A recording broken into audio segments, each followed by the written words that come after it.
آج 14 اگست بھی ہے جو پاکستان کا یوم آزادی ہے۔ اس لحاظ سے بھی دعا کی طرف توجہ دلانا چاہتا ہوں۔ اللہ تعالیٰ پاکستان کو حقیقی آزادی نصیب کرے اور خود غرض لیڈروں اور مفاد پرست مذہبی رہنماؤں کے عملوں سے ملک کو محفوظ رکھے۔ اللہ تعالیٰ عوام الناس کو عقل اور سمجھ اور یہ عطا کرے کہ وہ ایسے رہنما منتخب کریں جو ایماندار اور اپنے امانت کا حق ادا کرنے والے ہوں۔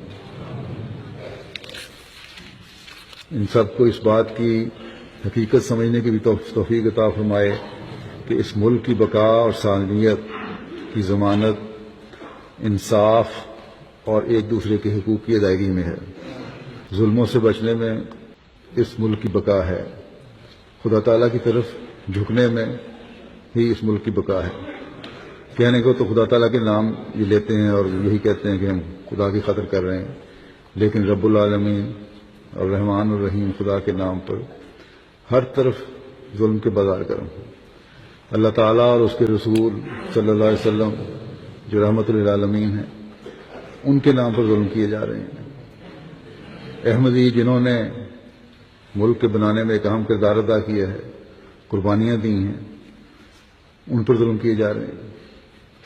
لیکن بہرحال پاکستانی احمدیوں نے جہاں بھی وہ ہوں ملک سے وفا کا اظہار ہی کرنا ہے، اور اسی لیے دعا بھی کرنی ہے کہ اللہ تعالیٰ اس ملک کو سلامت رکھے اور ظالموں اور مفاد پرستوں سے اس ملک کو نجات دے۔ ملک کی بقا اور سالمیت کو خطرہ باہر سے زیادہ اندر کے دشمنوں سے، خود غرض اور مفاد پرست لیڈروں اور علماء سے ہے۔ اگر اللہ تعالیٰ کا خوف دل میں رکھتے ہوئے ملک کو یہ لوگ چلائیں تو کوئی بیرونی طاقت ملک کو نقصان نہیں پہنچا سکتی۔ بہرحال پاکستانی احمدیوں کو اپنے ملک کے لیے زیادہ سے زیادہ دعائیں کرنی چاہیے کہ اللہ تعالیٰ پاکستانی احمدیوں کو بھی حقیقی آزادی نصیب فرمائے اور یہ ملک قائم رہے۔